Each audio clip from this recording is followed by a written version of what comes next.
So we have this concept in psychology called compartmentalization, which basically means that two conflicting ideas simply cannot exist in someone's brain at the same time, so they separate them into two different places in their mind. It's more of a denial, like a dissociation. They're not really in touch with reality than a conscious decision. They're not making a conscious decision to say, I'm going to be a hypocrite. They're not like, I know I believe this, but I'm gonna do this. They don't really have the consciousness to make that decision. What they do is they live a lie, and the lie starts with themselves. They lie first to themselves, and then they lie to everyone else.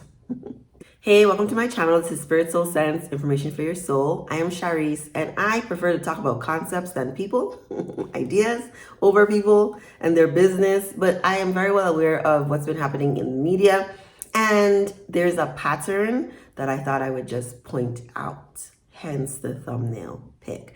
But isn't it so interesting how so many people, and I say men of God, but really, prominent people in politics, all these people have all these sex, like, why all the sex scandals? Like, come on. And I usually tell people that everything is about sex except sex. Like all the media, all that stuff, they're selling sex, but when you have sex, it's not really about sex. It's about intimacy. It's about, communication, getting closer. And often it's about power and control.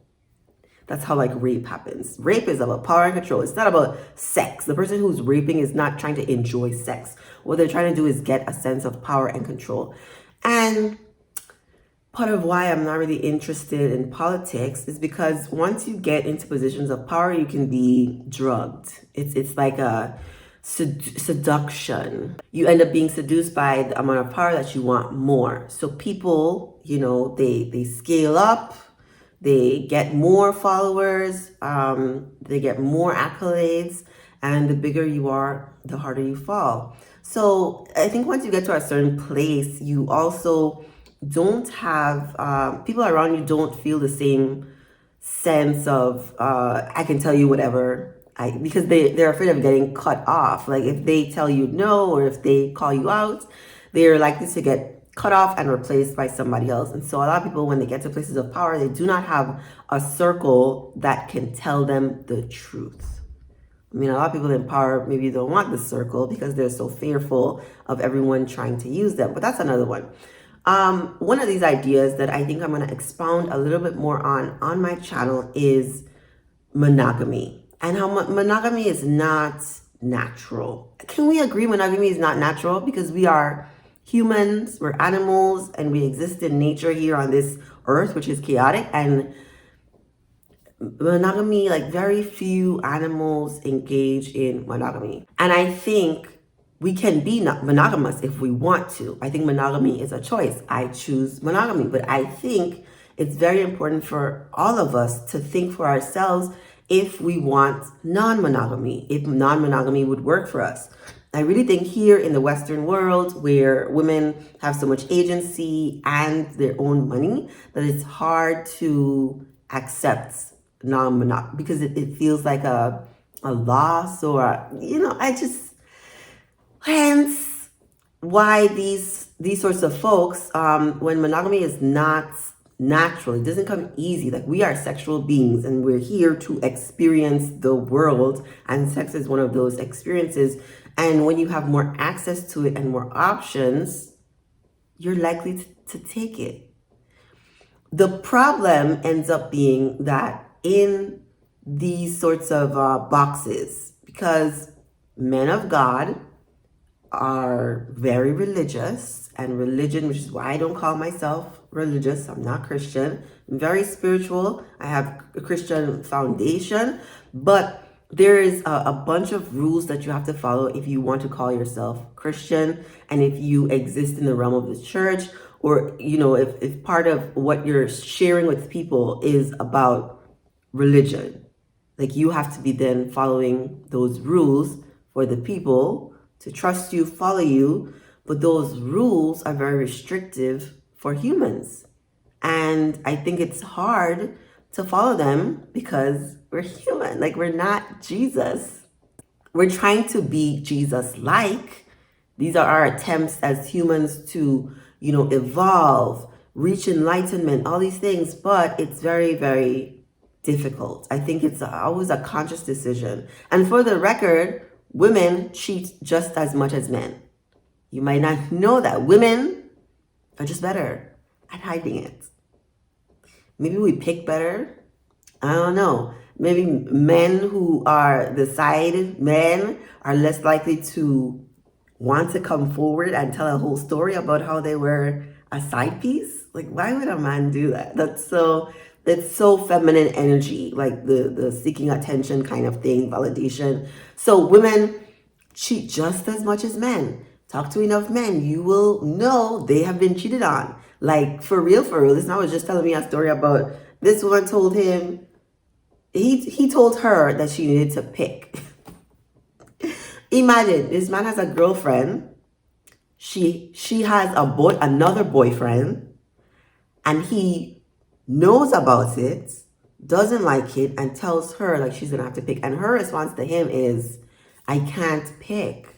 Like, I can't pick. I mean, he ended up breaking up with her eventually, but the way that whole thing went down was just so odd to me. Just like so odd.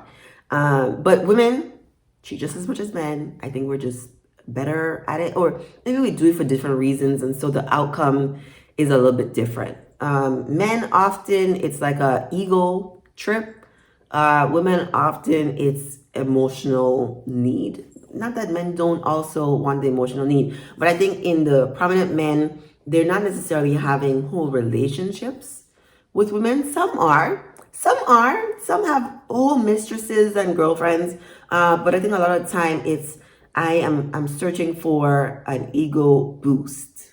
And then part of the appeal for these men is the secrecy.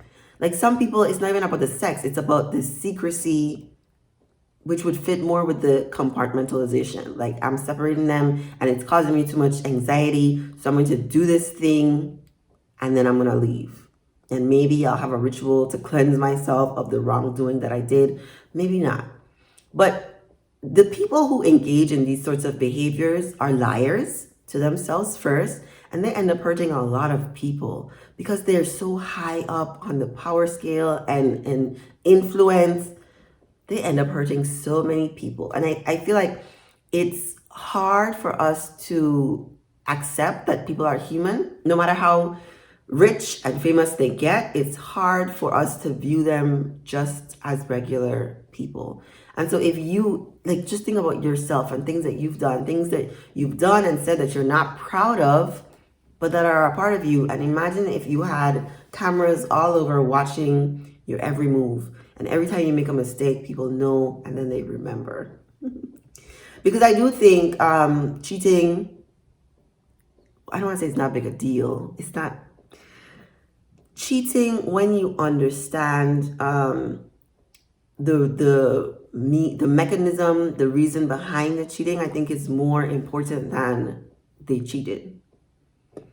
Because if you have like someone who's more like a narcissist, like, they're cheating so that they can feel something, so they can feel whole, because they feel empty and alone inside.